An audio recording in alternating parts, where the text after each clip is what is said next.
Welcome to the broadcast. Our sign language interpreter is Pretty Janet. We start from the corridors of justice, where the High Court has stopped President William Ruto's directive to form a multi-agency team on the war against corruption, pending the outcome of a case challenging its legality. Justice Bahati Mwamuye issued the conservatory order after 4 petitioners argued that the president's executive order was illegal, irregular, and unconstitutional. As KTN's Chebet Birir reports, this is not the first time President Ruto has faced criticism for creating committees to fighting corruption rather than securing convictions. On August 19th, President William Ruto unveiled a presidential multi-agency team on the war against corruption, tasked with coordinating state efforts to combat graft. The ink on the president's proclamation had barely dried when the legal challenge came knocking. Critics say while Kenyans want arrests, the government keeps arresting attention. Their central argument is that the team is unconstitutional because it is domiciled in the office of the president, an office which itself has been implicated in corruption scandals. From the Auditor General's report on the 104 billion shilling SHA procurement saga to questions over e-citizen convenience fees, the petitioners argue that the president cannot be both referee and accused. The high priest of corruption is now telling us, I want to form a multi-agency team to dilute functions of EACC so that he may appear like a hero.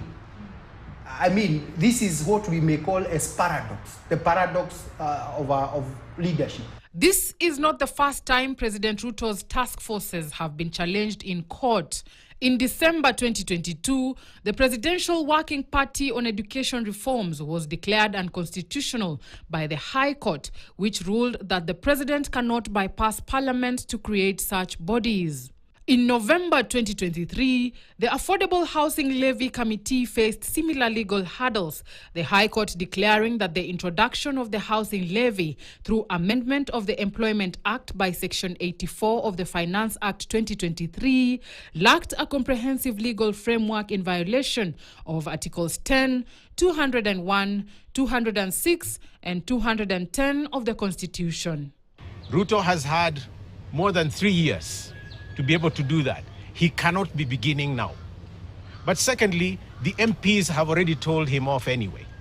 If it is true that MPs have been bribed in order to pass a motion, then there must be a bribe.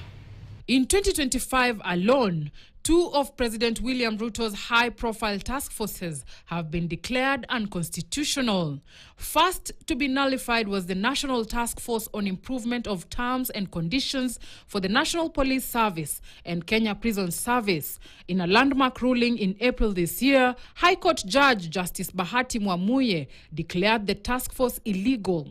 His argument was that it had no legal foundation and any continued funding would amount to misappropriation of public money. The second blow came just months later when the High Court struck down another task force, again appointed by President Ruto. This was formed to oversee reforms in the police and prison service. The court ruled that its duties clashed with those of the National Police Service Commission, violating the Constitution's clear separation of powers.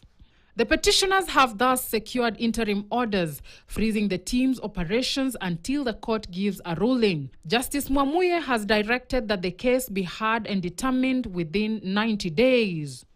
Chebet Birir, KTN, Nairobi.